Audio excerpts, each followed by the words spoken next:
அனைவருக்கும் வணக்கம். இன்றைக்கி நம்ம சுல்தானி தால் எப்படி பண்ணுறதுன்னு பார்க்கலாம்.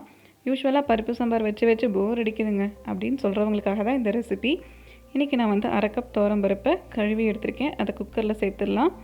இது ரொம்ப சுலபமாக பண்ணி முடிச்சிடலாம். ரொம்ப சீக்கிரமாகவும் முடிச்சிடலாம். 1/2 கப் துவரம்பருப்புக்கு 1 கப் அளவுக்கு தண்ணி ஊற்றிக்கோங்க.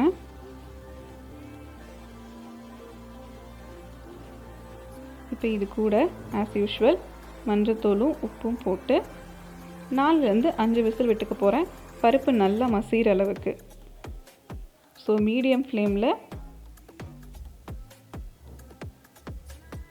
4லேருந்து 5 விசில் விட்டு எடுத்து வச்சுக்கலாம்.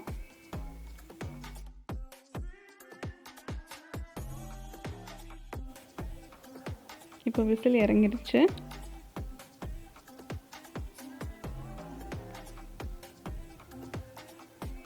பருப்பும் நல்ல குழைவாக வெந்திருக்கு. இந்த ஸ்டேஜ் வேணும். ஸோ இப்போ இதை ஒரு முறை நல்லா கிளறிக்கோங்க.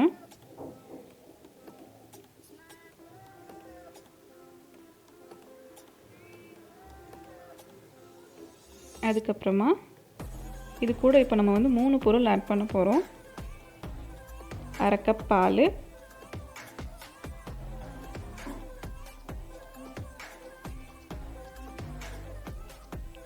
2 டேபிள் ஸ்பூன் அளவுக்கு தயிர்,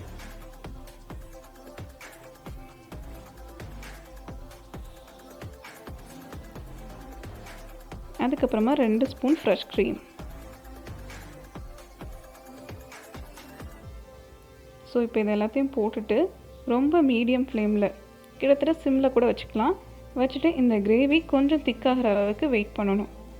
அது என்ன பேர் சுல்தானி தால் அப்படின்னா, இது ஒரு முகலாய ரெசிபி. ஸோ இது நம்ம ஊரில் எங்கே ஸ்பெஷல் அப்படின்னா லக்னோ ஸ்பெஷல். இதை லக்னோ தால் அப்படின்னும் சொல்லுவாங்க. ஸோ இப்போ இது ஓரளவுக்கு கெட்டியாகிடுச்சு. இப்போ நம்ம தாளிச்சிடலாம். அதுக்கு ஒரு கடாயில் எண்ணெய் ஊற்றிட்டு பொடியாக நறுக்கின இஞ்சி, பூண்டு, பச்சை மிளகாய், அப்புறம் கொஞ்சம் சீரகம், இது எல்லாத்தையும் போட்டு ஒரு முறை கிளறிக்கோங்க. இப்போ இஞ்சி, பூண்டு, பச்சை மிளகாய், சீரகம் எல்லாமே எண்ணெயில் நல்லா வெந்துருச்சு. அதுக்கப்புறமா அதில் 1 கப் வெங்காயம், அதாவது ஒரு பெரிய வெங்காயம், 2 வரமிளகாய், அதுக்கப்புறமா இதுக்கு இந்த அளவுக்கு தகுந்த மாதிரி ஒரு 1/4 டேபிள் ஸ்பூன் அளவுக்கு மிளகாய்த்தூள், அப்புறம் இந்த வெங்காயம் வதங்குற அளவுக்கு மட்டும் உப்பு போட்டுக்கோங்க. ஏன்னா ஆல்ரெடி நம்ம தால்லையும் உப்பு போட்டிருக்கோம். இப்போ இது நல்லா வெந்துருச்சு எண்ணெயில். இப்போ நம்ம ஆல்ரெடி ப்ரிப்பேர் பண்ணி வச்சுருக்கோம்ல தால், அதோடு சேர்ந்து மிக்ஸ் பண்ணிட வேண்டியது தான். இது கூட இன்னொரு ஸ்டெப் பண்ணுவாங்க. அது என்னென்னா, எரியிற கறித்துண்டை ஒரு கிண்ணத்தில் இது மேலால் வச்சுருவாங்க. அது மேலே நெய்யை ஊற்றி இந்த பாத்திரத்தை மூடி வச்சுருவாங்க. அந்த எரியிற கறித்துண்ட்லேயும் அந்த நெய்க்கு அப்படியே உருகி அதோட புகை இந்த தாலுக்கு கூடுதல் டேஸ்ட்டை கொடுக்கும். இந்த ஸ்டெப் ஆப்ஷனல் தான், வேணும்னா ட்ரை பண்ணி பாருங்கள். எப்போவுமே பருப்பு சாம்பார் செய்யாமல் இந்த மாதிரி கொஞ்சம் வித்தியாசமாகவும் கண்டிப்பாக ட்ரை பண்ணி பாருங்கள். இவ்வளோ நேரம் இந்த வீடியோ பொறுமையாக பார்த்தவங்க எல்லாருக்கும் ரொம்ப நன்றி. நம்ம சேனலை சப்ஸ்கிரைப் பண்ணாதவங்க சப்ஸ்கிரைப் பண்ணிக்கோங்க.